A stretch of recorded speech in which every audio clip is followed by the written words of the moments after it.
عادل شاہی سلطنت کے زوال کے بعد اورنگ آباد شاعروں اور ادیبوں کا مسکن و مامن بن چکا تھا، اور اورنگ آباد کو قطب شاہی یعنی بیجاپور اور گولکنڈے کے شعراء ایک ایک کر کے اورنگ آباد، میسور، آرکاٹ، ویلور کا سفر کرنے پہ مجبور ہو گئے، اس لیے کہ ان شاعروں کا سرپرست، ان کی قدر افزائی کرنے والا کوئی نہیں تھا۔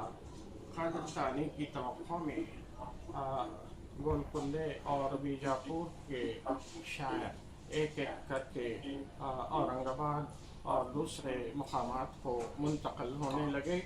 اورنگ آباد کے قداور شاعروں میں دو نام ہم کو خاص طور پر خصوصیت کے ساتھ اہمیت کے حامل ہیں، ایک ولی دکنی اور دوسرا سراج اورنگ آبادی۔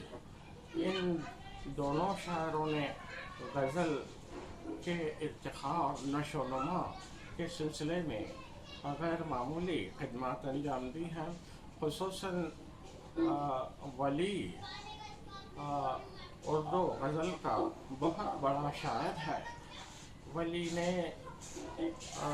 شمالی ہند میں اردو شاعری کا چراغ روشن کرنے کا جو غیر معمولی کارنامہ انجام دیا تھا، اس کے زیر اثر شمالی ہند میں اردو شاعری کو فروغ حاصل ہوا، اور وہاں کے شاعروں نے ولی کی تقلید میں ابتداً انہی کی زمینوں میں شعر کہنے کی کوشش کی اور دواوین تیار کیے۔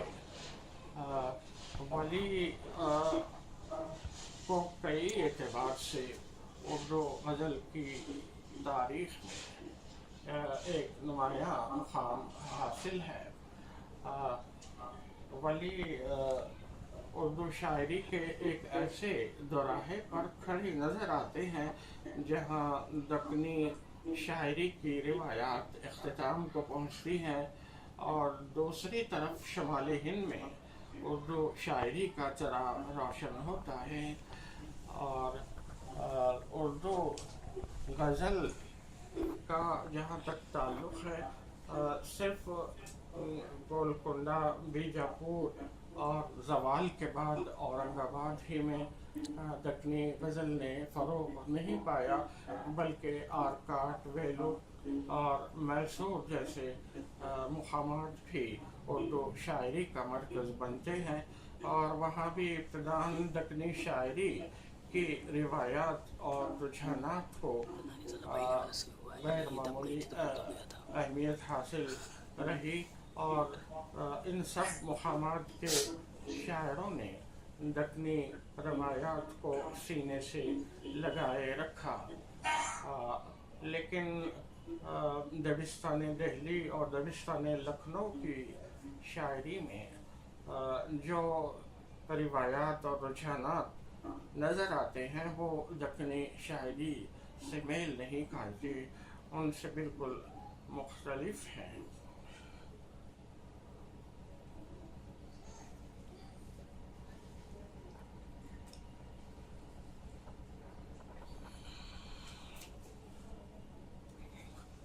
میں نے غزل کی حیت کے بارے میں کچھ نہیں کہا، اس لیے کہ آپ سب بخوبی جانتے ہیں کہ غزل غزل کے تمام اشعار ایک مخصوص بحر کی پابندی کرتے ہیں۔ غزل کے دونوں مصرے جن میں قافیہ اور ردیف کی پابندی کی جاتی ہے، مطلع، اور اس کے بعد پھر دوسرا شعر بھی قافیہ اور ردیف کی پابندی کرتا ہو تو حسن مطلع یا دوسرا مطلع کہتے ہیں۔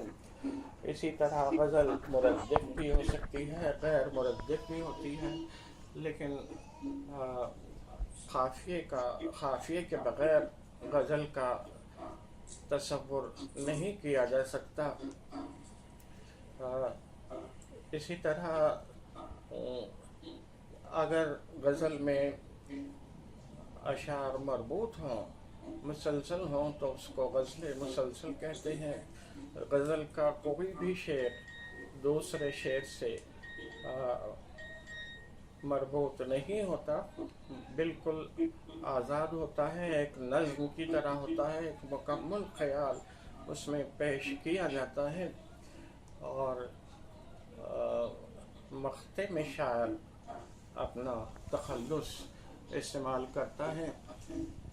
یہ اسی طرح انہی حیاتی اعتبار سے دکنی کے شاعروں نے ان تمام اصول و ضوابط کی پابندی کی ہے، لیکن بعض اوقات چونکہ یہ غزل کا قدیم ترین روپ ہے دکنی غزل، ان اصولوں سے انحراف بھی نظر آتا ہے۔ جیسے آپ نے سنا ہوگا محمد خلی کی مشہور مناجات ہیں، یہ بھی غزل کی فارم ہی میں ہے۔ مناجات میرا تو سن یا سمیع، مجھے خوش تو رکھ رات دن یا سمیع۔ سن کا قافیہ دن نہیں ہو سکتا، لیکن محمد خلی نے دن قافیہ باندھا ہے۔ اسی طرح دوسرے اشعار میں بھی اسی مناجات کے محمد خلی نے قافیے سے گریز کرنے کی کوشش کی ہے۔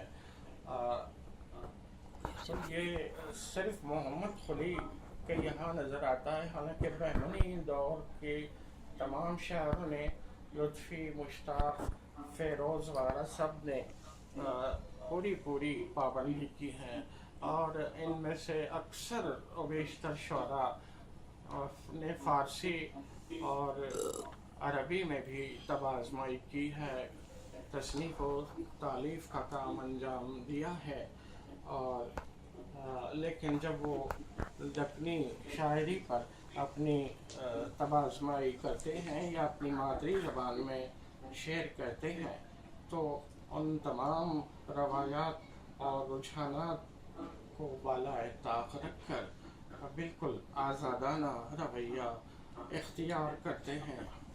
میں بہت تھک گیا ہوں اور پیر میرے وہ ہو گئے، سن ہو گئے، معافی چاہتا ہوں۔ ہاں بالکل، وہ میرے پیر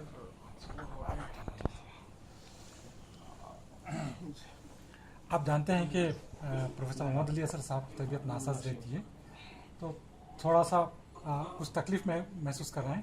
ایک 10 منٹ سے سوالات کا سلسلہ شروع کرتے ہیں۔ 10 منٹ کا ریسٹ، 5 منٹ ریسٹ کے بعد سوالات کا سلسلہ شروع کرتے ہیں۔ ڈاکٹر صاحب اجازت؟ جی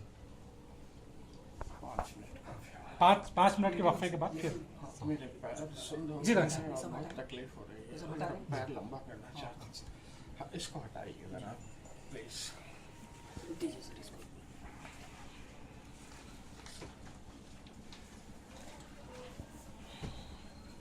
اس کو اسٹاپ مار دیجیے۔